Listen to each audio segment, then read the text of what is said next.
மெரினாவில் பன்னீர்செல்வம் அவர்கள் முன்னாள் மறைந்த முதல்வர் புரட்சித் தலைவர் எம்ஜிஆர் அவர்களின் 36வது நினைவு நாளை ஒட்டி மாபெரும் மாலை அணிவித்து மரியாதையும் செலுத்தியிருந்தார். மேலும் இந்த 36வது நினைவு நாள் அன்று உறுதிமொழி எடுக்கிறேன், நிச்சயமாக அதிமுகவில் இருக்கக்கூடிய துரோகிகளை விரட்டியடித்து அதிமுகவை மீட்டெடுப்பேன் என்றும் தற்பொழுது சபதம் ஒன்றை போட்டியிருப்பதுதான் அதிமுகவின் தொண்டர்களுக்கிடையே மீண்டும் பரபரப்பை ஏற்படுத்தியிருக்கிறது.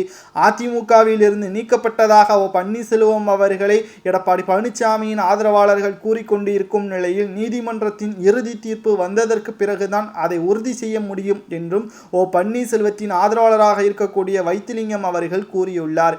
இன்று பன்னீர்செல்வம் மற்றும் அவரது ஆதரவாளர்கள் புரட்சித் தலைவர் எம்ஜிஆர் அவர்களின் நினைவு நாளன்று அவரது உருவ சிலைக்கும் அவரது நினைவிடத்திற்கும் சென்று அஞ்சலிகளை செலுத்தியுள்ளனர். மேலும் அதற்கு பிறகு அளித்த பேட்டியின் பொழுது இன்னும் 4 மாதங்கள் மட்டும்தான் இருக்கிறது நாடாளுமன்ற தேர்தலுக்கு, அதற்கு முன்பாக நீதிமன்றத்தின் இறுதி தீர்ப்பு, கொடநாடு வழக்கின் மிக முக்கியமான குற்றவாளிகள் யார் என்பதை சிபிஐ துறையினர்கள் கைது செய்து விசாரணையும் நடத்தி வருகிறார்கள். அதில் எடப்பாடி பழனிசாமியின் ஆதரவாளர்களும் முன்னாள் அமைச்சருமான தங்கமணி, வேலுமணி இவர்கள் இருப்பதாக தகவல்களும் வெளியாகியிருக்கிறது. ஆதாரங்கள் அனைத்தும் சேகரிக்கப்பட்டு குற்றவாளியாக எடப்பாடி பழனிசாமி அவர்கள்தான் அக்யூஸ் நம்பர் 1 என்று சிபிஐ துறையினர்கள் நீதிமன்றத்தில் சமர்ப்பித்த பிறகு எடப்பாடி பழனிசாமி அவர்கள் சிறையில் அடைக்கப்படுவார் என்றும் அதுவரைக்கும் நாங்கள் ஓயமாட்டோம் என்றும் பன்னீர்செல்வம் அவர்கள் கூறியுள்ளார். புரட்சித் தலைவர் ஜெயலலிதா அவர்களின் கோயிலாக இருக்கக்கூடிய கொடநாடு பங்களாவில் கொள்ளையடித்து அங்கு 2 காவலர்களை கொலை செய்தும் தற்பொழுது எடப்பாடி பழனிசாமி அவர்கள்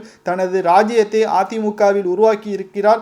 ஆனால் அது நிலைக்காது என்றும் அவர்களது ஆத்மா சும்மா விடாது என்றும் இந்த 36வது நினைவு நாள் என்று பேட்டி ஒன்றையும் அளித்திருக்கிறார் பன்னீர்செல்வம் அவர்கள். பார்க்கலாம், வருகின்ற நாடாளுமன்ற தேர்தலுக்கு முன்பாக பன்னீர்செல்வம் அவர்கள் கூறுவது போல் எடப்பாடி பழனிசாமி அவர்கள் கைது செய்து நீதிமன்ற தீர்ப்பு பன்னீர்செல்வத்திற்கு சாதகமாக வருமா என்பதை நாம் பொறுத்திருந்து பார்க்கலாம். நன்றி, வணக்கம்.